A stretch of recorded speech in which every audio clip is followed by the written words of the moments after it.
So first of all, if you're seeing this, congratulations, you've now made it halfway through my TypeScript basics course.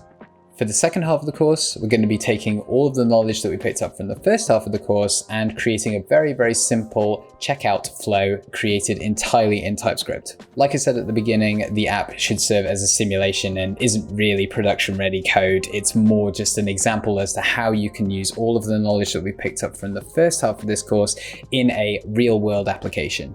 And so with that, I'm going to pass over once again to Sam from a few weeks ago to take you through the rest of this course. So first of all, great job on getting this far. We've covered a lot of the basics of TypeScript in a very, very short amount of time. And now we're about to put everything into practice. So first and foremost, we're going to install Node.js. If you already have it installed or if you've already used it before, you can skip this part of the video. Okay, so the most straightforward way to install Node.js is to just go to Google and search for download Node.js. And the top result should direct you to a page within nodejs.org. Here you'll have a few options where you can download the GUI installer for your platform, or you can download the source code and build it yourself. Alternatively, if you're a fan of Homebrew like me, you can actually just go to the terminal and type in brew install node, and that will do exactly the same thing for you. Once you've installed Node.js through whichever route you decided to take, you can head to the terminal and confirm that it's installed by just typing in node, and that should bring up a screen that looks something like this. I'm just going to hit Control and D here just to exit out of Node, and I can exit my terminal altogether. Okay, so now you've got Node installed, we should be about ready to go. I've created myself a folder called Demo6. You can call it whatever you'd like. I've created an empty folder called Build, an empty folder called SRC, and I've also just copied over the configuration that we've used in the previous examples in ESLint, package.json, and tsconfig.json. I've also run yarn install, which has installed all the necessary modules that I need. The first thing we're going to do is make some slight additions to our tsconfig.json file. So I'm just going to click on that and bring it up. Inside my compiler options, I'm going to add two new properties. The first one's going to be called lib, which is going to be an array. And the second one is going to be strict, which I'm just going to set as true. Inside lib, I'm just going to open up some double quotes and I'm going to write in ES2020 and a comma. And I'm going to add DOM as well, DOM, which actually should be all in capitals. So ES2020 and DOM. The values ES2020 and DOM inside of the lib property effectively says to TypeScript that we want to use features from the new ES2020 version of JavaScript. And we're also going to be using some typings that are unique to the DOM, specifically console.log. And by setting strict to true, we're effectively turning on JavaScript strict mode, which makes falsy and null checks a little bit easier to manage in TypeScript, amongst some other features.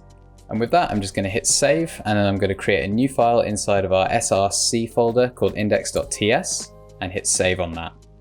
Again, all of this stuff is just going to be mocked and it's not actually going to do anything. It's just going to log stuff to the console. But the idea is that at the end of this, you'll have a pretty solid idea as to how you can sort of wrap all this knowledge together into a day-to-day either backend service or potentially even how you could use this on the front end too.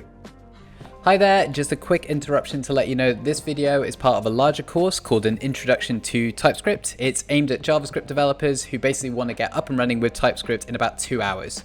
I'm going to be uploading the entire course for free on this YouTube channel over the next few months, but if you want direct access to the entire course like right now, there should be a link on the screen or in the description where you can get the entire thing now. Thanks again for watching, back to the video. Okay, so we're all set up and now we're ready to start work on our bakery shopfront. The first thing we're going to do is we're going to create an item that our bakery can sell, and that's going to be a donut. To do that, we're going to need to declare our donut object, and to do that, we're going to need an interface for it to conform to. So let's start by declaring our interface. I'm just going to call it bakery item. I'm going to go through this pretty quick, so if you need to keep up, then feel free to pause the video. Let's give it a name first, and that's always going to be a string. Notice that here I did not make it optional because we very much do want every single one of our bakery items to have a name. Let's also give it a description, and that's not really necessary, or I don't think we're going to really need it. It wouldn't be the worst thing in the world if our bakery item didn't have a description. So I'm just going to add a question mark there to make it optional. Let's give it an image as well so that we can attach an image of our bakery item to it too. And let's also add the number in stock. And this is going to be the first type that isn't a string. And now let's give it a type. So what could we go with? We could have cake, or we could have bread, or we could have other. And finally, let's give our bakery item a price. So this interface for our bakery item looks pretty much complete. The only thing that I'm a little bit iffy about is our type, which is just here on line 6. I'm expecting that we're going to be reusing this type throughout the rest of our app, and because I don't want to have to redeclare that same union type over and over again, I'm actually going to turn this into an enum type. So to do that, I'm just going to go to the very top of our file. I'm going to declare an enum. I'm going to call it bakery item type. And let's go with cake, bread, and other, just like we've declared. I'm going to hit save. And now let's change our type from this union type to bakery item type and hit save. Okay, so our interface is all set. Let's create our donut object. So I'm just going to declare a constant here. I'm going to call it donut. And I'm going to explicitly set the type to bakery item. And let's open up a new object there and hit save. Okay, let's create our donut by following the shape of our bakery item interface. First and foremost, let's go name, and that's just going to be donut.